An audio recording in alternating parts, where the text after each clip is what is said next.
Hey guys, hope you all have been well. Welcome back to my channel. On today's video, I'm going to be getting out my Pat McGrath Mothership palettes and kind of going over them to see and give you an idea of maybe what kind of vibe each one is, just so that if you are on the market for a Pat McGrath palette, it's a lot of money and you don't know which one to get. So hopefully this will give you a little bit of a better idea on maybe which one would suit you best. Before I begin, I do want to take the time to say thank you.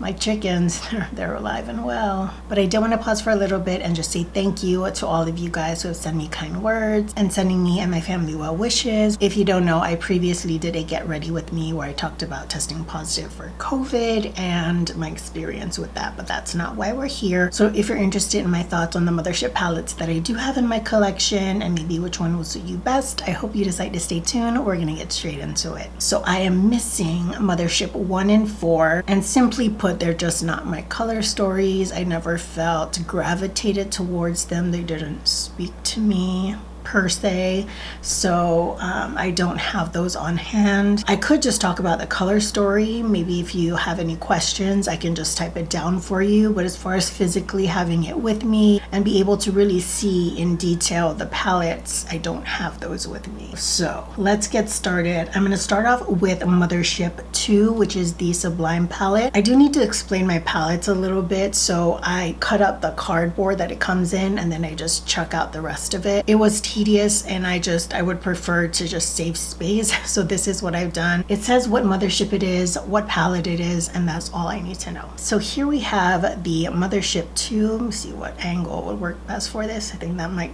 be the least glaring for you, so I do have it upside down just so you're aware. And quite honestly, I don't hear too much about this particular palette. However, I do feel like this is one of the more wearable Mothership palettes. I know that we hear a lot about number 5, number 7, number 8, but there's definitely a lot of like neutral and toned down tones in here that you'd be able to wear it and utilize it on an everyday basis. So you have these golds, you have more of these rosy shades, a little bit of a bronzy taupey color, and then you have your pretty standard mattes with a deep brown and a dark black shade there. I think the extreme black shows up a couple times in other palettes as well, which I happen to like because you'd be able to use it as liner and it's not as harsh as say using a pencil or a liquid liner. But believe it or not, if you cover up this green shade right there, it kind of looks like it's in the Divine Rose family. So maybe if you like Divine Rose but it's a little too muted for you,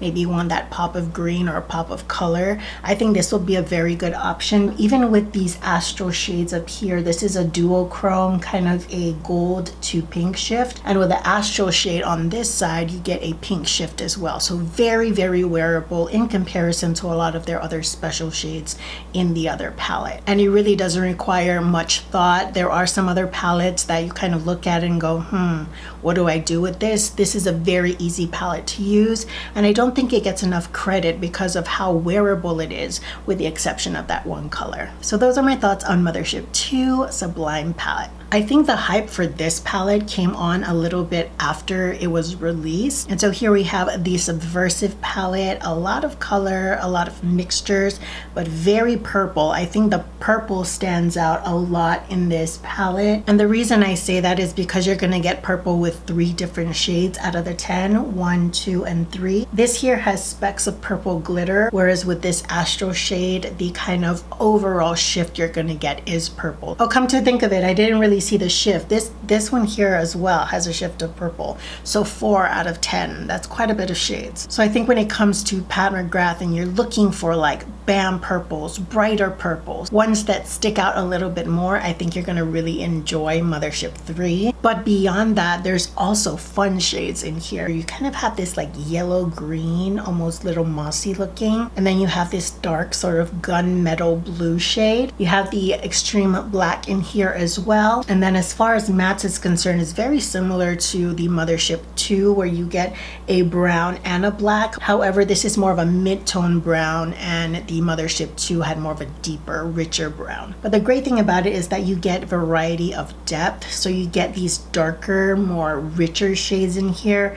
And then with these ones, you get more poppier, brighter colors. So if you're one to mix brighter and darker colors or want the variation, I think this is the palette for you. But definitely purple lovers out there, I've heard so many people who have talked about their Mothership palette say this is the purple palette that they go to. It's varied but structured at the same time. So there's so many options in here, but they do have their own kind of partnering shades. So it's definitely user friendly for people who are wanting to dabble into color or have a preference for color. Now we move on to the award-winning Mothership palette. We have the Mothership 5 Bronze Seduction. I don't think this really needs much of an explanation. This is plastered everywhere. I think this is probably the poster child of Pat McGrath Mothership palettes. And before Divine Rose came out, this was considered the wearable Mothership palette. But the more you look at it, it really does feel like a festive palette, something more geared towards the fall, winter season. Just because of the warmth, the slight depth, and the inclusion of this red shade, it really does feel very seasonal. Now, the great thing about this palette is if you like the option of having more mattes, this is a palette that you're going to get 3 mattes in.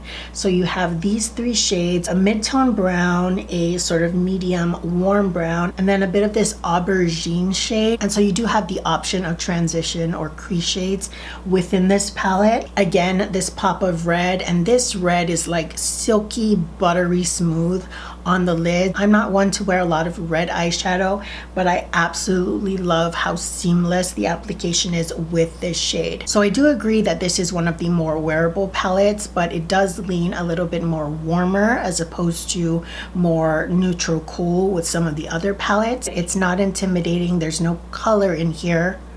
And as we get into the Divine Rose palette, you're going to see and notice just how much more seductive of a palette this is. Before Divine Rose came out, this was considered the wearable neutral colors, but now that we have those and you look at them side by side, there's a lot more sultriness offered in this palette as opposed to the others. I think those are more wearable everyday colors, whereas this can definitely transition into night. So more of like a sexy Mothership palette, if you will. Okay, another one that doesn't get as much love, and I don't understand why. This is the Mothership 6 Midnight Sun. Ooh, look at how pretty this is. This is like neutralized, toned down colors, but it's still fun and allows you to be creative at the same time. I like to call this like the earthy nighttime palette. So I think of like nature, but also the backdrop of like the night sky with the stars. I don't know why I get that feel, but every time I look at it, that's what I call it. So you get a foresty green, this blue purple shift, a nice red and brown matte, more of a yellow matte, a darker gray matte. That's a Grand Canyon's color in sparkle. This palette has so many options in it, and again, it's sort of a muted color palette, so maybe you're not quite into the bright shades, say like the Mothership 3. This would be the toned down version of it, so a more toned down blue, more toned down green, and then with everything else you're getting more of like traditional everyday colors with some of these special shades to enhance the look. So that is Mothership 6, and now we get into the Divine Rose stuff. Okay, so we're gonna start off with Mothership 7 Divine Rose. Number 1, this is just, I mean, this is day wearable. This is when Pat McGrath said, okay, I guess I'll make something for the everyday gal. And then she did this. I remember when Divine Rose came out and people were just like, yes, that's what I've been waiting for. I was intimidated by everything else. Wasn't quite ready to spend $125 for those kinds of shades, but I'm all about spending $125 on this one. Do you really need a description? It's like some warm, some neutral, some rosy purple, and all basic. Like just these two together is a look. These two together, look. This with one of these shades here, it's a look. I think out of everything in here, this is the least intimidating. It is so easy to understand. You look at it and you just know what to do. That's what this palette is. You have these 6 shades, so easy to use, pretty self-explanatory, and then she's like, bam, I'll give you 4 of these special ones because no one else is doing it like me. So I can't really say much else that hasn't been said already. If you want Pat McGrath's most basic palette, you're gonna want to go with Divine Rose 1 Mothership 7. Now, because of the hype of Divine Rose 1, what else would make sense? Mothership 8 Divine Rose 2. She's more fun, she likes more attention, she's less conservative than her sister, and it's so beautiful. This is the palette that got me started on Pat McGrath. That's how bad I wanted this palette. I was holding off on every other Pat McGrath because of how expensive it was. When I saw Divine Rose 2, it was over. This is where my admiration for Pat McGrath had started. And I still really love this palette. It's so much fun because these are colors to me. I love wearing bright purples, bright pinks, and these matte transition shades are just like, they're gorgeous. They're definitely mattes that I would love to have in a palette, but it's just so fun but basic at the same time, and I can't express how much just looking at this brings me so much happiness. It's beautiful. If you like fun girly shades, maybe Mothership 1 is a little too basic for you, but you're not quite ready to go into color, you know what I'm talking about, the greens, the yellows, the bright blues. I think this is a great way to start, and it's a great introduction to her eyeshadows because you get the best of both worlds, bright colors and basics. And the format of the eyeshadow palette is so easy to use, not intimidating at all, just really fun and gorgeous. I love Divine Rose too. So now we end here at Mothership 9. This is her most recent one, came out this year, Utopian Dream. So here we have Utopian Dream, and as far as which Mothership it'll compare to the most, I would say that it's closest to Divine Rose 2. So here we have Divine Rose 2, here we have Utopian Dream. Yeah, they're kind of similar, aren't they? I would say this has less of like brighter shades, with the exception of this matte here, which happens to be sort of a pinkish coral color. Again, it's a really easy palette to use. When the photos came out for this product, people were kind of saying like, is that the Divine Rose 2 palette? And so you get the comparison between the two.